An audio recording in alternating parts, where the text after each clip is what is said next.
Whoa. This is worthless. It's less than worthless, my boy.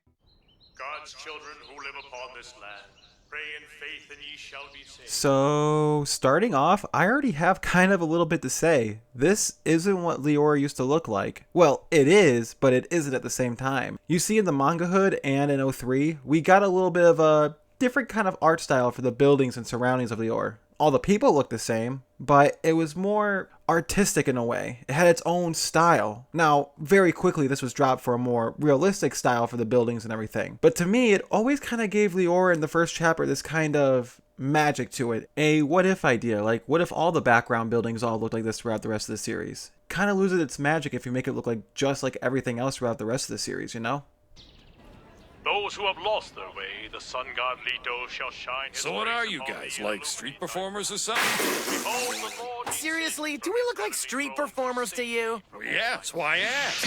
Let's go, Al. chosen emissary of the sun god, our Hey, easy, I didn't mean nothing by it. I knew it. Ever since I watched 03 and read the manga, watching Brotherhood again from the beginning, this scene always felt so weird to me and I couldn't figure out why. Well, now I get it. They cut so much dialogue from the manga. It skips over so much that it makes this feel clunky and compact and, again, rushed. Like, here, look at the actual panels and the actual dialogue that was used for the original material. It helps this scene flow so much more naturally and build up to what's coming next. Sorry, accident. We'll fix it. Okay, here it goes. So this is one of the few moments where alchemy looks more like magic than science to me. Because in order for Elefants to have fixed this, he would have had to known where the wiring goes, how to hook up the speakers, where every little component needs to be to work. Just knowing the material isn't enough to actually put something together. You have to know how that thing works together. And while that's not unbelievable that they know that, it's just a little far-fetched. We're the Elric brothers. The Elric brothers, you say? Oh, so you're the young prodigy they tell all the stories about? We grow so much. No, it's not me. What? You mean it's the little guy then? Lift thy voice So, to God, what's and with the this praise guy on of the radio? faithful shall be answered. That's our leader, God Father Leto hears Cornello. all. I like as these guys describe Father Cornello's and his teachings, they all have their eyes shaded out, meaning that they're blind to what's really going on. I like that little touch. It's nice.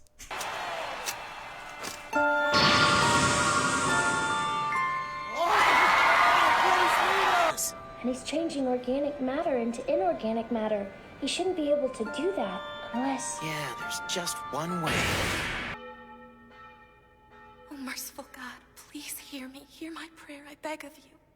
This is another Brotherhood change that I'm not a fan of. You see, Rose was originally introduced much sooner in the story, and now we're just finally getting to her in this episode. And it's kind of weird considering that Leora is the beginning of our story. It is the first place we're introduced to in the manga and 03, but now it's rushed, it's episode 3, and we're just now getting to Rose like 4 minutes into the episode. We don't get her little dialogue, her little back and forth with Ed and Al at first. It's one of these rushes that they're trying to do, and it makes it feel more, again, clustered, compact, and rushed. It's okay for a first-time viewer, but if you're trying to be a 100% accurate adaptation of the original material, and you're trying to call yourself that, you can't really get away with too many of these little changes here and there. And this is kind of a big one with Leora being set in the 3rd episode instead of at the very beginning. Water, 35 liters. Carbon, 20 kilograms. Ammonia, 4 liters. Lime, 1.5 kilograms. That list represents the complete chemical makeup of the human body for the average adult. It's been calculated to the last microgram, but still, there's never been one reported case of successfully creating a human life. And you're telling me something modern science can't do, you can do with prayer? You have to understand, alchemists are scientists. We don't believe in unprovable concepts like creators or gods.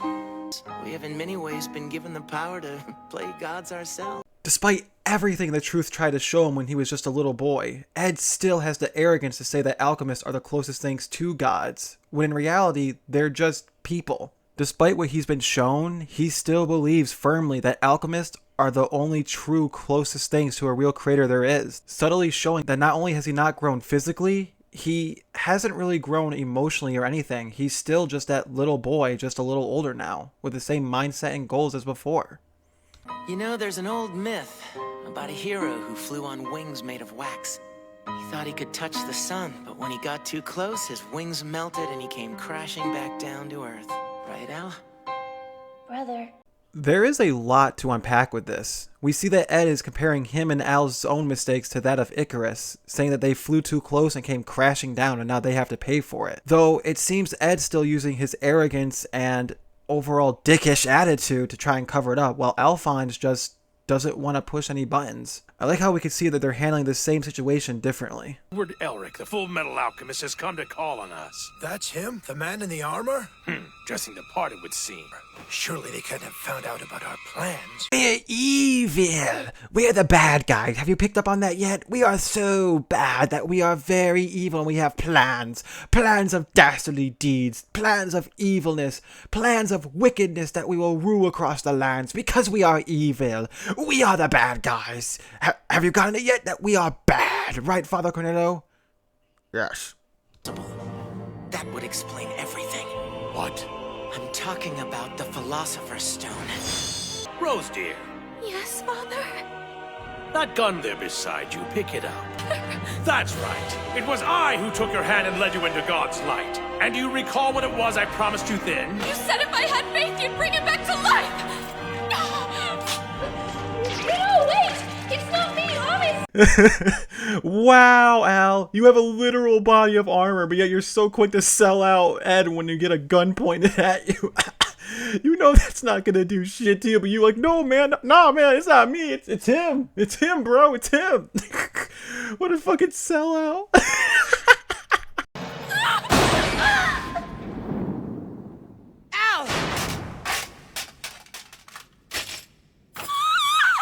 Good. Godlito is pleased. You have done well, my child. Now pick up the gun and shoot the other as well. This dude is just so fucking cartoonishly evil. It's funny at this point. He's like, yeah, good. Good God, shoot the other one. Shoot the kid. Shoot the little guy. He's just so fucking evil. Your little spear is no match for Chimera claws that tear through wire. You shredded my pants.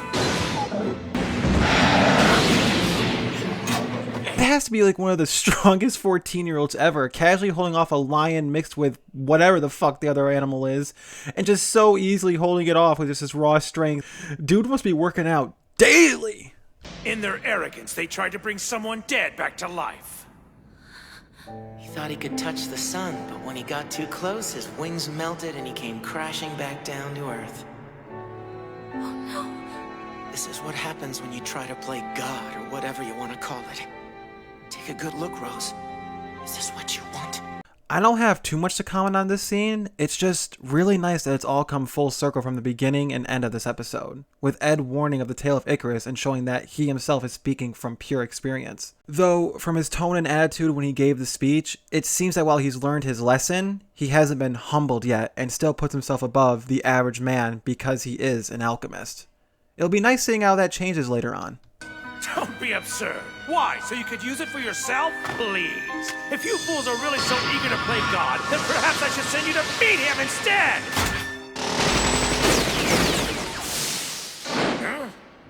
Nah, me and God, we don't get along too well. Even if I went, he'd probably just send me right back here. That's funny, because on Ed's experience, that might actually be true. Tell me what I need to know, and I'll be on my way. I'm slowly building an army, a legion of holy warriors unafraid to die. In a few more years, I'll be ready to unleash this mindless horde upon the world. Yeah? Wait, what are you laughing about? I knew it. You really are a novice, aren't you?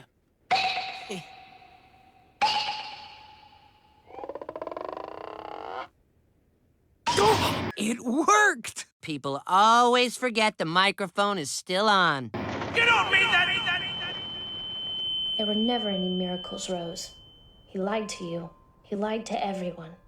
Why you? How long has that been on?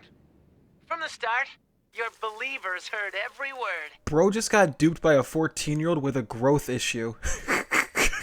And he fell for the oldest trick in the book. What a novice. A rebound. No, I won't be disgraced like this! The final fight between Ed and Father Cornelio really demonstrates just how simple-minded this guy was. His plans weren't in depth or cunning or anything. They were just simply form an army, take over the world. It's as basic as you can get, and his only solution to try and finally beat Ed isn't to outthink him, is to outstrength him. When in reality, he has not learned anything. That Ed has just outclassed him in that regard. Also, Ed just being able to block this whole punch makes me believe that he's just physically bigger, but not really that much stronger. Well, if that's what you want, you can have it!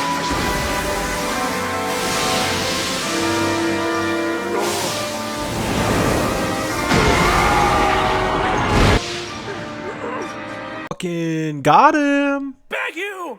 It's a damn fake. Please don't! I'm helpless without the stone! Spare me, please! You mean we went through all this, risked our lives for this one possible chance, and it's a fake? Ed just exposed and toppled an entire cult of religion without even trying. And not feeling even proud of the victory, just more frustrated that the Philosopher's Stone was fake, is a really funny but good way of showing how he's so narrow-minded right now. Like, he's only putting him and his brother first, and everything else is just an aftermath or a second thought. Really helps us understand the growth of his character throughout this journey, and I can't wait to see more of it as he grows, matures. So, what about me? I don't care what you do, just get out of here! Right! Give me the Philosopher's Stone! Rose. You want to keep it for yourself, don't you? So you can use it on your bodies. That's right. And so you can try to bring your mother back again. You shut up! People don't come back from the dead, Rose. Not ever. Not ever. At this moment, Ed's just speaking the truth. He's not being arrogant or trying to hide it or anything. He's just being the factual knowledge that he knows. And that is, people just don't come back. When someone's gone, they're just gone. And you have to accept that. That no matter how much science or magic or faith you have, when someone's gone, they're just gone. That hope was all I had left. What am I supposed to believe in now? Tell me what to do. Please. I can't tell you that. You have to figure it out. Stand up and walk. Keep moving forward. You've got 2 good legs, so use them. You're strong enough to make your own path. I really, really like Ed's words here. It's not just enough to have faith. It's good to have it, but once in a while, you need to get up on your own feet and make your own path. Carve your own destiny, and not one someone else has laid out before you. You. I'm hungry, lass. Can I eat the old man, please? He's big and fat. Not this one, Gluttony. We don't want you giving yourself indigestion. Now you two, everyone has mocked me! I won't stand for...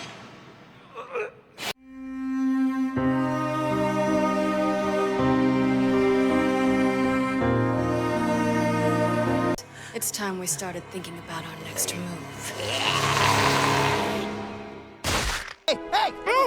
Grab him! Look up for! No, don't do that! Don't do that! Don't do that!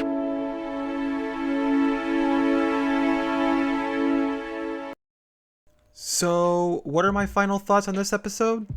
Well, the episode itself is clunky, rushed, and recontextualized to cut out key scenes of Rose and such. Other stuff feels more compact and rushed for the dialogue in some areas, and it feels like it was very by the books, trying to get what beats we have to hit for them to get this part of the story across. But when it slows down and stays true to the material, it is really good, and I could still feel those beats hitting verbatim for verbatim again. Ed's speech to Rose about having to stand on her own 2 feet and form her own path, it still hits really well, and I still relate to that message, and the way it was delivered was fine. Again, I don't have a problem with this episode, it's just I know what it could have been, and it kind of went away what it should have been, if that makes sense. All in all, solid episode. I'm gonna give it a 6 out of 10. But anyway guys, thank you for listening and thank you for watching. If you enjoyed this, please subscribe. I'm going to be making Fullmetal breakdowns every single week. So yeah, if you want to see those right when they come out, hit that little subscribe button and you'll be up to date with all my uploads. Thank you guys for watching and thank you for your time. Have a good one.